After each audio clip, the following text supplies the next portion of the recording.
그냥 주님 우리 죄를 용서해 주옵소서라는 청원이 아니라 주기도문에 주님께 가르친 주기도문의 구조 속에서 다섯 번째 계명이 위치한 것을 통하여서 다섯 번째 위치한 이 내용이 위치한 것을 통하여서 우리가 유추해 볼 수 있고 또 의도로 우리가 엿볼 수 있습니다. 주님께서 왜 이 기도를 죄 용서에 대한 기도, 회개의 기도를 왜 다섯 번째 놓았을까 하는 부분이에요. 주기도문의 구조 속에서 첫 번째 의미는 이런 것이에요. 네 번째의 우리가 청원이 오늘날 우리에게 이러한 양식을 주옵소서라는 것이에요. 즉 주님께서는 우리가 앞서 살펴봤듯이 주님께서는 먼저 우리가 청원할 때에 무엇을 앞세우냐면 우리 육신의 것을 먼저 앞세워서 청원하게 했습니다. 왜냐하면 그것은 우리의 연약함 때문에 그래요. 우리 눈에 즉각적이고 또 우리 눈에 피부로 느끼며 또 우리가 쉽게 이해할 수 있는 부분이죠. 사실 우리가 죄 용서에 보면 우리가 회개에 대한 부분도 다섯 번째 간구를 살펴볼 때 네 번째 청원과 다섯 번째 청원이 세상에 있는 것들, 우리가 이 땅에 사는 것들, 우리의 필요를 채우는 것들, 육신의 것들을 먼저 구하게 하는 것과 그 다음에 그 외에 영적인 부분에서 우리 죄를 사하는 부분과는 깊은 연관 관계가 있습니다.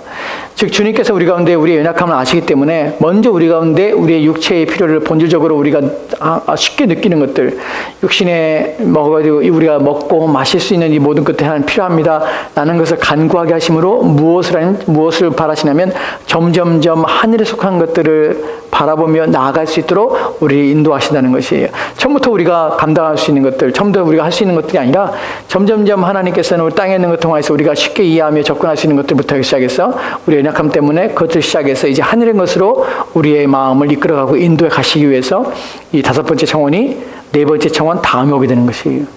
이것이 스위치가 안 되고 우리에게 죄인자를 사준 것처럼 일하는 회개에 대한 청원이 먼저가 아니라 육신에 먼저 청원이 오는 것이 우리가 일용할 양식을 주옵소서라는 청원이 먼저 오는 이유가 바로 그렇습니다. 그게 첫 번째 이유예요.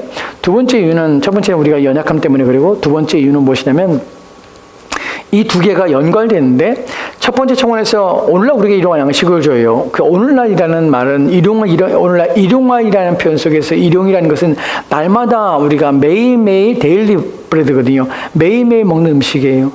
매일매일 필요한 양식이에요. 이 말의 의미는 우리는 매일매일 양식이 필요하다는 사실을 우리 인식해요. 그래서 하나님 우리는 매일매일 먹고 살 수 있는 매일매일 필요한 우리가 먹어야 돼 우리 육신이 존재하고 육신이 보존하기 위해서는 매일매일 이것이 필요합니다라는 청원을 드리는 것이에요.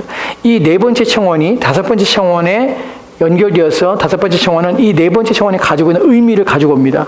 무슨 의미를 가지고 있냐면 죄 용서, 즉 우리가 하나님께 회개하는 것들도 우리는 날마다 해야 되는 우리가 하나님께 해야 될 우리의 신앙의 행위요. 날마다 하나님께 우리 죄를 용서를 구해야 되는 것이 우리 가운데 기도를 통해서 하나님께 드려야 될 내용이라는 사실을 가리키기 위함이에요. 여러분 우리는 이런 부분에서 좀 어렵습니다. 뭐가 어렵냐면 우리가 음식이 우리 가운데 부족하고 배가 고프다는 사실은 우리가 아무것도 누가 배워서 아는 것이 아니에요. 여러분 아이들에게 태어나서 너 배고플 때 배고프다고 얘기해야 돼? 안 그러면 너 굶어 죽는다? 이렇게 얘기하는 사람 없어요. 배고프면 울어요. 배고프면 누구나 느끼는 것이에요. 이건 본질적인 것이에요. 그런데 중요한 것은 배고프기 때문에 때만 되면 우리는 음식을 먹습니다. 근데 이것이 다섯 번째 청원에서는 우리의 회개 또한 매일매일 날마다 주님 앞에 드려야 될 내용이라고 인식되기 위해서 네 번째 청원이 앞에 오게 되는데 매일매일 우리는 회개가 필요하다는 사실을 우리는 잘 몰라요. 왜 그러냐면 그것은 우리가 감각할 수 있는 것이 아니기 때문에 그래요. 주님께서 일용할 양식을 달라 너희는 매일매일 너희 구할 것을 너희가 먹을 것을 내게 구하라 라고 말씀하신 동시에 너희는 날마다 회개하라 라는 것을 구하는데 이 회개는 우리 가운데 지각으로 느껴지는 것이 아닙니다. 그래서 우리는 이 영적인 배고픔에 대해서 우리는 무대예요. 많은 사람들은 자기가 얼마나 줄이고 있는지, 자기 영혼이 얼마나 줄이고 있고, 자기 영혼이 얼마나 가난 가운데 있고, 얼마나 핍절한 가운데 말라인지에 대하여 우리는 감각이 없습니다. 그것은 어떻게 얻을 수만 있냐? 그 감각은 어떻게 우리 가운데 열려지게 되고 이해가 되냐면 영적으로 끼어 있고 자신의 영혼의 상태를 볼 수 있는 능력이 있는 자, 즉 성령의 충만함 받을 때 성령 안에서 우리는 무엇을 보게 되냐면 영에 속한 것들, 신령한 것들을 보게 되는 능력을 갖게 되는데 그때 내 자신의 영혼의 상태를 보게 되는 것이에요. 건강한 교인, 참된 신자, 성령 안에 살아가는 사람들은 매일매일 자신의 영혼의 상태를 점검할 뿐만 아니라 자신의 영혼의 상태가 말라있다는 사실을 끊임없이 하기 때문에 늘 자신에게 영혼의 양식이 필요하다는 사실을 늘 알아요. 그래서 영혼의 양식을 하루라도 걸르면 영혼이 줄이기 때문에 견딜 수 없어서 하나님 말씀 앞에 나갈 수밖에 없고요. 또한 영혼이 줄이기 때문에 하나님의 은혜를 공급받기 위해서 무릎을 꿇고 하나님께 나아가는 일들을 지속적으로 하는 것이에요. 그러니까 성경에서 말씀을 읽으라, 기도하라, 너는 내게 나오라, 이런 것들이 사실 우리의 명령이고 마지못해서 어쩔 수 없이 하는 것처럼 보이지만 그것은 우리의 영혼을 건강하게 하는, 우리의 영혼을 먹이시고 기르신다는, 그래서 우리의 영혼이 풍족히 또 풍족한 삶을 살도록 하기 위해서 하나님께서 우리 가운데 주시는 우리의 영혼의 유익됨이요 복됨이에요. 근데 사실 우리가 안 느껴지니까 우리는 그렇게 안 하는 것이, 우리 육신의 배고픔에서는 못 견딥니다. 정말 못 견뎌요. 한 끼를 굶어도 못 견디고요. 하루를 굶으면 죽을 것 같고요. 금식할 때도 여러분 해보셔서 아시죠? 금식할 때 막 이틀 3일 하면, 예전에 제가 청년 때 금식할 때요, 이틀 지나니까 막 통닭이 날아다니더라고요. 통닭이. 기도하는데 막 통닭이 날아다녀. 그리고 그렇게 한 번도 먹고 싶지 않은 음식이 막 땡겨요. 그게 생각나, 그 정도로. 그러니까 우리는 그렇게 육신의 음식에 대하여, 육신의 주림에 대해서는 그렇게 민감하지만 영혼의 금식에 대해서는, 영혼의 주림에 대해서는 우리는 그렇게까지 막 미치도록 우리는 사모하거나 미치도록 가슴 아파하거나 미치도록 우리 마음이 이끌리지 않는다는 것이 우리가 그것이 회개할 부분이고 우리가 바꿔야 될 부분입니다. 여러분, 하루도 기도 안 하면 나는 살 수가 없습니다. 주님, 나는 하루도 성경 말씀을 읽지 않으면 나는 하루도 살 수 없습니다. 이런 마음들이 우리 가운데 매일매일 일어나야 되는데, 우리는 어느 날 바쁘고 분주하면 성경 안 읽어도 우리는 아무 상관없고요. 기도하지 않아도 아무 상관없고 그렇게 하루 지내가요. 근데 내 영혼이 내가 죽겠구나, 내 영혼이 줄이는구나 하는 것에서 우리는 가슴 아파하잖아요. 데이비드 브레너의 책에서 데이비드 브레너가 날마다 하나님 앞에 나가면서 특별히 어떤 날은 하루를 시간을 다 비워놓고 하나님과 지속적으로 만나는 시간들을 갖는 모습을 보게 되잖아요. 왜요? 그런 영혼의 상태를 보기 때문에 그래요. 깨어있다는 것이 그래요. 자기의 영혼의 상태를 보는 것이, 내가 온전한가? 온전하지 않은가? 나는 지속적으로 하나님과 교통하고 있는가? 하나님께 주시는 음식을 나는 계속해서 받아 먹고 있는가? 하는 것을 인식하고 이해할 때 내 영혼이 깨어있는 것이에요. 그렇지 않으면 영혼에 탈인하고 문제가 되는 것입니다. 여기서 이제 5번째 간구에서 여기 중요한 것이 또 있는데 뭐냐면, 우리가 죄를 용서해달라고 우리가 회개하며 용서를 구하는데, 우리 날마다 우리가 회개하며 하나님 앞에 나와서 우리 죄를 용서해 주옵소서라는 기도를 해야 되는가 하는 부분이에요. 이 부분이 왜 그러냐면, 이 부분 때문에 많은 사람이 혼란스러워해요. 제가 질문을 던질게요. 여러분 잘 생각해 보세요. 여러분, 그리스도께서 우리를 위해 죽으실 때 단번에 죽으심으로 우리의 모든 죄를 사하셨다는 사실을 여러분 믿습니까? 아멘입니까? 아멘이죠. 그렇다면 우리의 모든 죄를 사하셨는데 왜 우리는 날마다 회개하라는 요청을 받고 있는 것일까요? 날마다 죄를 지니까. 그럼 예수님께서 다 용서하셨는데 날마다 우리는 죄를 짓고 있다. 그렇죠. 맞아요. 근데 또 다른 설명 속에서는 예수님께서 모든 죄를 다 사셨다면 왜 우리는 날마다 회개되는가? 우리가 죄를 짓고 있는데 그 죄도 다 예수님께 다 죽으실 때 단번에 다 사죄를 하셨다면, 예수님의 우리 죄를 다 사셨다면 왜 죄를 우리는 회개하는가? 왜 또다시 회개해야 되는가 하는 부분이에요. 이렇게 설명을 드려볼게요. 이제 사람들 혼란스럽게 하는 부분이에요. 혼동하는 부분이에요. 민목사님이 말씀하신 것이 정답이죠. 맞습니다. 그분이. 근데 다른 사람도 어떻게 생각하냐면요, 우리가 죄를 날마다 회개하는 것이 그리스도께서 우리를 단번에 죽으신 그 속죄의 능력이 충족되지 않은가, 완전하지 않은가 하는 부분에서 의심이 가는 것이에요.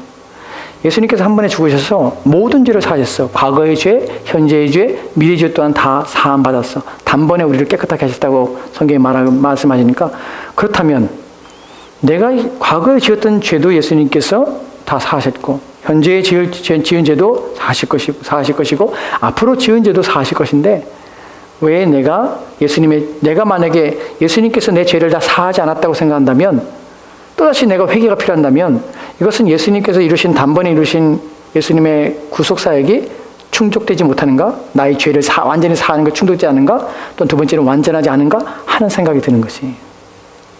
이해가 되세요? 제가 무슨 말인지? 다른 부분을 설명을 드릴게요. 이런 부분이에요. 또 다른 차원에서는 내가 만약에 회개한다는 것은 내 죄를 용서해달라고 해서 내가 죄를 사함받고 죄 사함받고 죄 사고 회개하고 죄를 짓고 회개하고 용서받고 죄를 짓고 회개하고 용서받고 죄를 짓고 회개하고 하는 것이 반복돼요. 그러면 나를 깨끗하게 하는 건 누군가 하는 것이에요. 내가 회개하는 것이, 내가 회개하는 그 행동이 나를 의롭게 하고 나를 깨끗하게 하기 때문에 결국은 내가 내 자신을 거룩하게 하면 내 자신을 의롭게 하는 것이 아닌가라는 생각하게 되는 것이에요. 이 어려우세요? 어려우신가 보네요.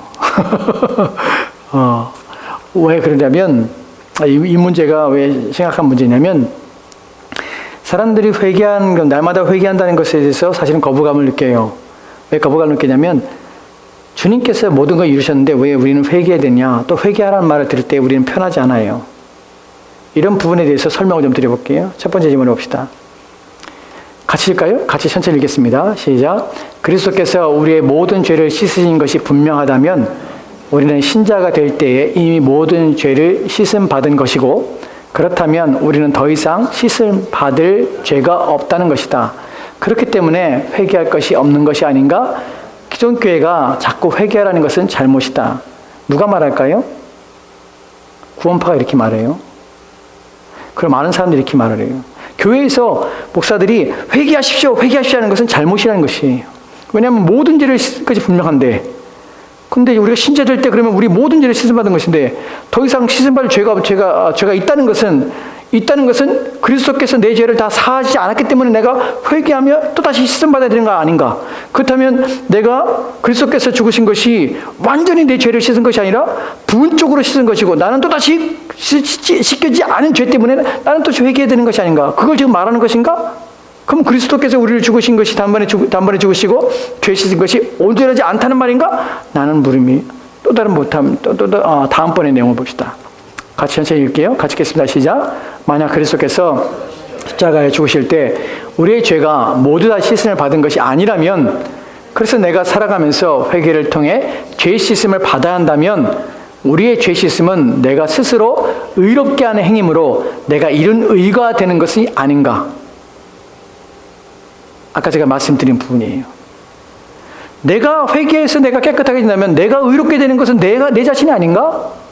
왜냐하면 주님이 나의 죄를 다 씻었다면 내가 회개할 필요 없는데, 주님께서 내가 내 죄를 짓고 또 주님이 그 죄를 다 씻지 않았기 때문에 내가 회개한다면, 그러면 이 회개는 내 행동이기 때문에 이 회개 행위를 한 내가 나를 자신을 의롭게 하는 것이 아닌가 하는 것이 하나도 못 들어갑시다. 같이 읽게요. 시작. 예수님께서 우리의 죄를 다 용서해 주셨는데 왜 다시 회개가 필요한가? 만약 회개가 필요하다면 예수님이 십자가 대속이 우리 죄를 사하여 주시지 않은 것이지 않은가? 이 문제예요. 이것이 지금 우리만의 문제가 아니에요. 왜 제가 이 말씀을 드리냐면 중요한 말씀을 여러분에게 말씀드리려고 해요. 여러분에게 속죄에 대해서 여러분이 명확히 아셔야 될 부분을 오늘 말씀을 드리려고 하는 것이에요. 이 부분이요, 오늘날 사람들이 혼동해요.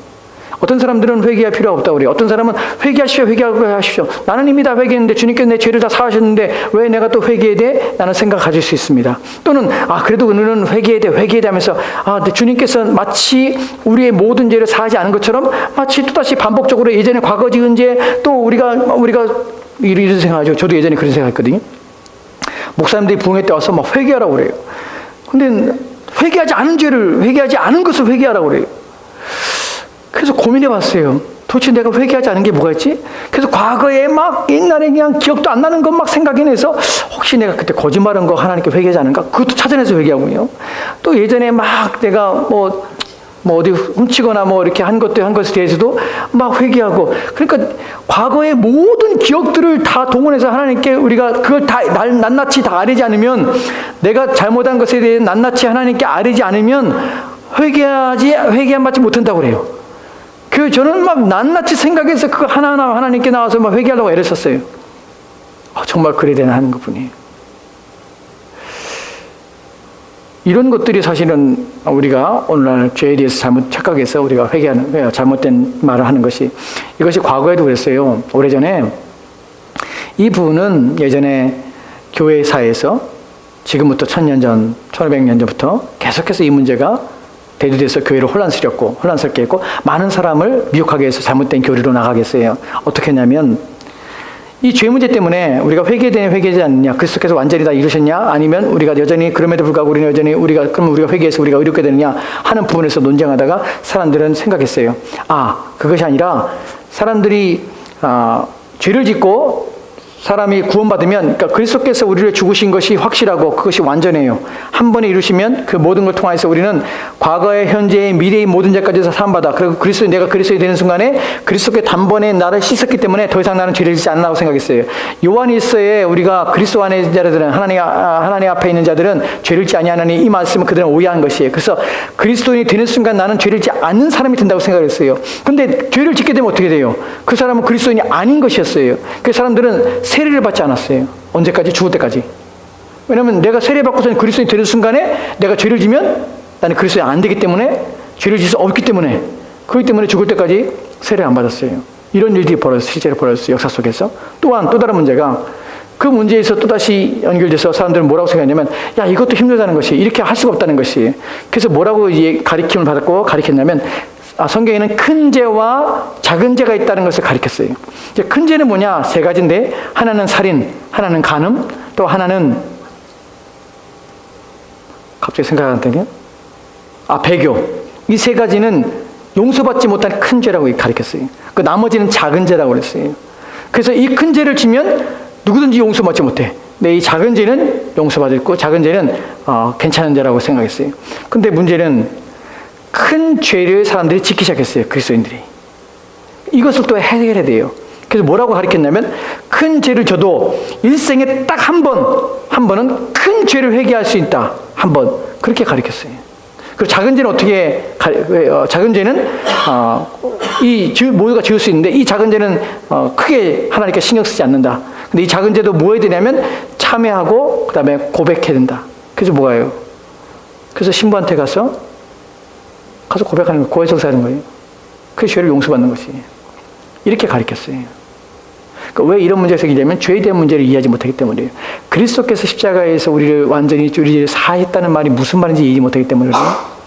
여러분, 그리스도께서 우리 죄를 사하셨다는 말에서 우리가 무엇을 모르기 때문에 그러냐면, 그리스도께서 십자가에서 이루신 그것의 영향력과 또한 그것의 범위와 그것의 내용에 대해서 이해하지 못하기 때문에 우리를 혼동스러운 것이에요.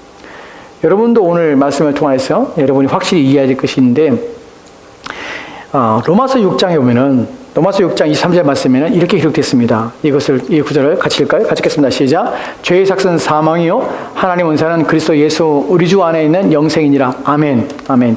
이 구절이 여러분이 중요하게 여겨야 될 단어가 뭐냐면, 죄의 삭은 사망이라는 것이, 죄의 삭이라는 것이 뭐예요? 값이에요.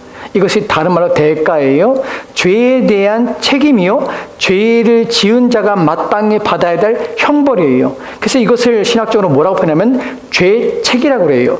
죄에 대한 책임이에요. 죄의 책임은 무엇이냐면 사망이에요.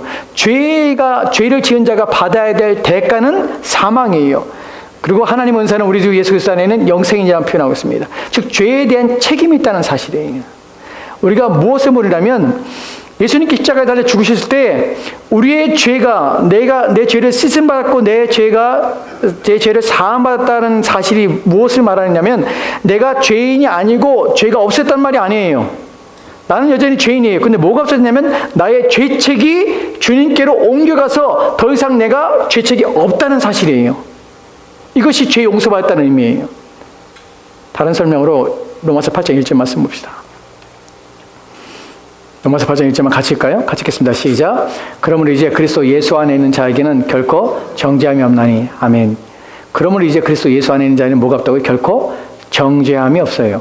여러분, 정죄란 이 단어는 심판이라는 것이 무엇 때문에요? 죄를 지은 자가 받아야 할 대가 때문에 심판을 받는 것이에요. 그런데 뭐가 없어요? 심판이 없어진 것이에요. 즉 죄가 없어진 것이 아니라 내가 받아야 될, 내가 지은 죄로 말미암아 내가 받아야 될 하나님께 죄에 대한 대가가, 죄책이 이제 없어진 것이에요. 왜요? 예수님께서 그 죄책을 우리 가운데서 자신이 지었기 때문에 그래요. 3절 말씀 볼까요? 로마서 8장 3절 말씀. 같이 읽겠습니다. 시작.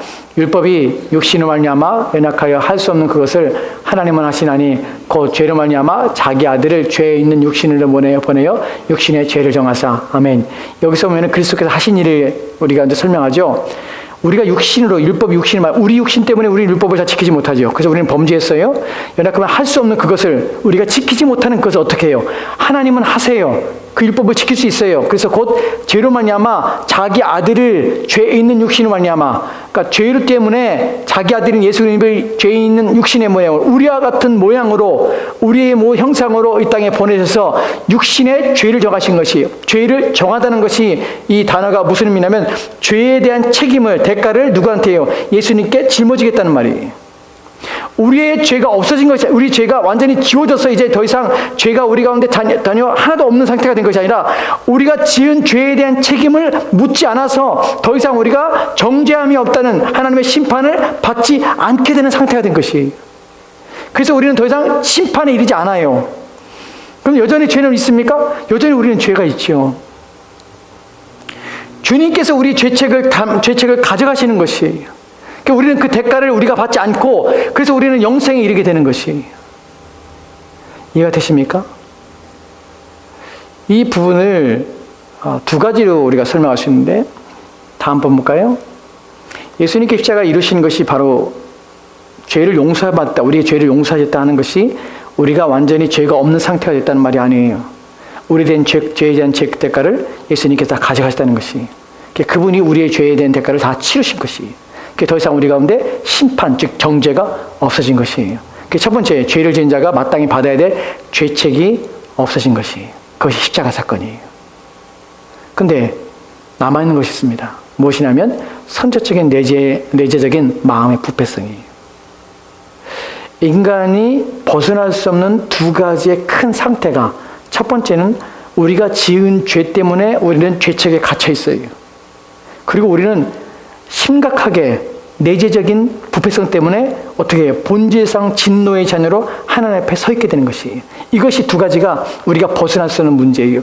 그리스도께서 어떻게 해결하시냐면 십자가에 자기 생명을 버리심으로 말미암아 주심으로 어떻게 했어요? 죄책을 짊어져서 죄책에서 벗어나 더 이상 심판을 받지 않게 하는 것이에요. 하나님의 심판을. 두 번째로 죄에 대해 오염해서 무슨 일을 했습니까? 이것을 지워서 죄가 완전히 없게 하는 것이 아니라 여전히 우리는 죄를 짓고 있죠. 없어진 것이 아니라 죄의 오염에서 자유케 하기 위해서 그 죄의 오염을 이길 수 있도록 누구 주신 것이에요? 성령님을 주셔서 성화하게 하신 것이에요. 죄의 오염은 없어지는 것이 아니라 성화를 통하여서 우리가 거룩함에 나아가도록 우리 가운데 이끌어 가시는 것이에요. 그 일을 어떻게 했어요? 십자가에서 이루신 것이에요. 그게 어떻게 해요? 우리 안에 새 마음을 주신 것이에요.